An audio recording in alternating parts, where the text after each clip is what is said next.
The morning started quietly, with sunlight spilling through the curtains. A mother stood in the kitchen, humming softly as she prepared breakfast. The sound of little feet echoed from the living room, the kind of hurried, excited rhythm only children have. Then suddenly, crash. The sound of blocks scattering, followed by the kind of cry that pierces a mother's heart. She rushed out. There he was, her little boy, his tower, the one he'd spent the past 30 minutes building, lay crumbled before him. His face was red, tears streaming down his cheeks. His small hands were clenched into fists. She felt that familiar rush inside her chest, the impulse to fix, to say something, to calm him down. But something within her whispered, "Wait."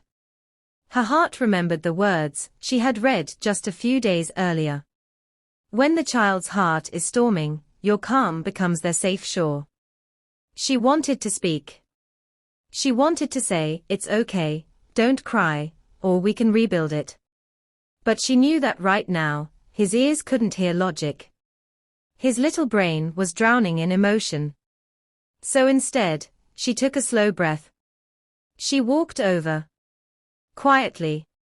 She knelt beside him, so they were at the same level. She didn't say a word. Her hand rested gently on his back. He didn't look up, not yet, but she could feel his shoulders trembling beneath her palm. She just breathed with him. One slow breath at a time. Seconds turned into minutes. His sobs softened. His breathing steadied. Only then did she whisper, softly, "That must have felt really hard." He sniffed, nodding. "It broke, Mama." "Yes," she said gently. It fell down.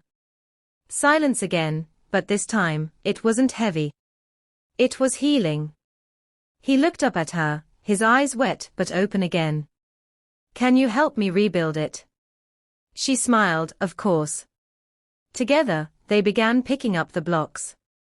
Her heart swelled as she watched him stack the first one again. This simple act, was a quiet reminder that not every moment needs words. Sometimes, the most powerful parenting happens in silence. Later that day, she reflected. How often had she tried to talk her children out of their emotions? How often had she rushed to fix, to explain, to correct, when what they truly needed was her calm? She remembered the verse.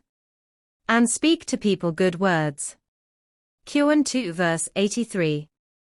But she also realized that sometimes silence itself can be a good word, when it is filled with empathy.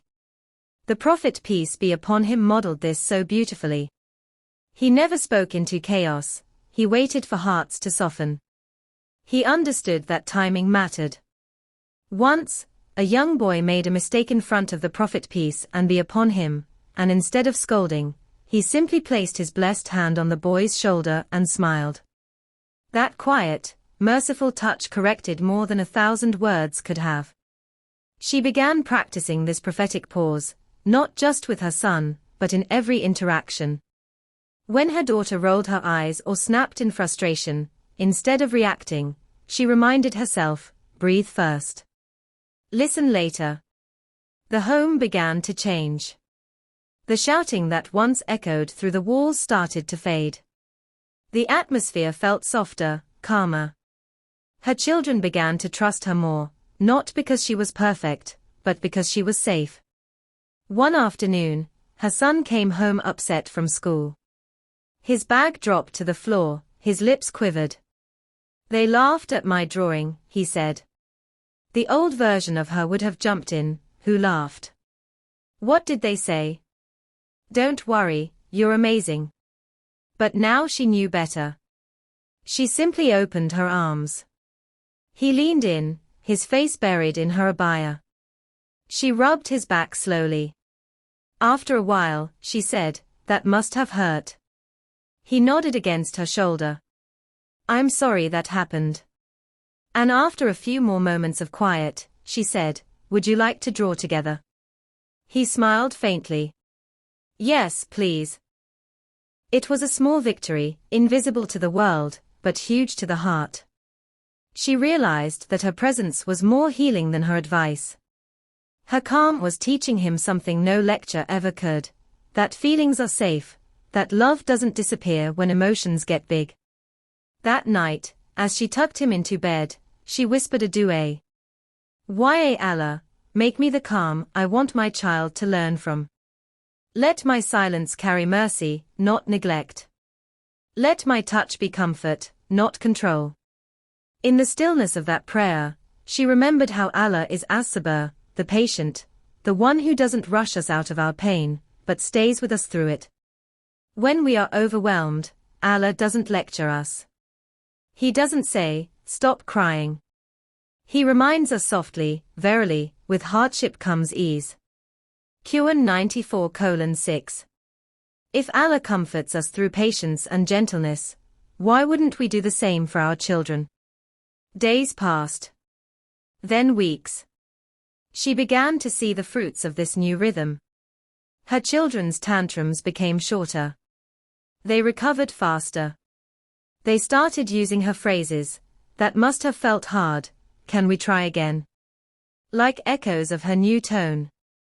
Even her husband noticed. You're calmer these days, he said one evening. It's peaceful around you. She smiled. I'm learning to stop fixing and start feeling. He nodded, thoughtful. Maybe that's what we all need. The truth was, silence didn't mean doing nothing. It meant doing something deeper, being fully there. In the Quran, Allah reminds us. And lower your voice, indeed, the most disagreeable of sounds is the voice of donkeys. Quran 31:19. It wasn't just about volume. It was about humility. Lowering the voice, both literally and emotionally, is an act of surrender. It creates space for connection. So she made it her goal, to lower her voice when emotions rise. To kneel instead of command. To breathe instead of lecture. To see before she speaks. When her toddler screamed for the blue cup instead of the red, she didn't scold. She gently said, "You really wanted the blue one, didn't you?" He paused. His little eyebrows relaxed. Yes. Let's find it together. Such tiny exchanges, yet so transformative. Over time, she realized that what children crave isn't control or constant correction, it's co-regulation. The science of emotion confirmed what the sunnah had shown all along. Calm presence rewires a child's brain faster than words ever could. It was never about being a perfect mother. It was about being a mindful one who listens with her heart before her mouth. Every time she stayed calm, she was not only teaching her child emotional intelligence, she was embodying tawakkul. She was saying, without words, I trust that Allah will guide my child's heart. I just need to guide mine first.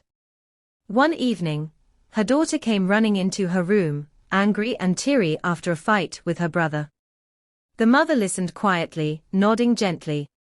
When her daughter was done venting, she said softly, "Would you like me to just listen, or do you want advice?" Her daughter blinked. "Just listen." She smiled. Okay. That was it. No correction, no lecture. Just presence. And that night, her daughter hugged her tighter than usual. It struck her how often adults crave the same thing, someone to listen without fixing. Children aren't different, they just express it louder. She thought again about the Prophet, how he made everyone feel seen, not scolded. When a Bedouin man urinated in the masjid, the Prophet didn't yell. He waited, then spoke gently. This masjid is not for such actions, he said. It is for the remembrance of Allah. Gentleness in correction. Calm after chaos. Guidance wrapped in mercy. The more she studied his example, the more she realized, true parenting isn't about having control, it's about having influence through love. And influence is built in the quiet moments, when we choose empathy over ego, presence over performance. Months later, As she watched her children playing together peacefully, she smiled to herself. It wasn't always perfect. There were still tears, tantrums, and messy days, but there was also trust. Her children came to her when they were hurt, not away from her. That's when she knew, the storms hadn't disappeared. She had simply learned how to sail through them. She whispered again, this time with gratitude. Ya Allah, make our homes havens of sakina. Make our silence healing, our speech wisdom, our presence a reflection of your mercy. And as her children laughed in the background, she smiled softly, because now, she finally understood. Helping an upset child isn't about talking them down, it's about lifting them up, quietly, gently, faithfully. Crescent moon.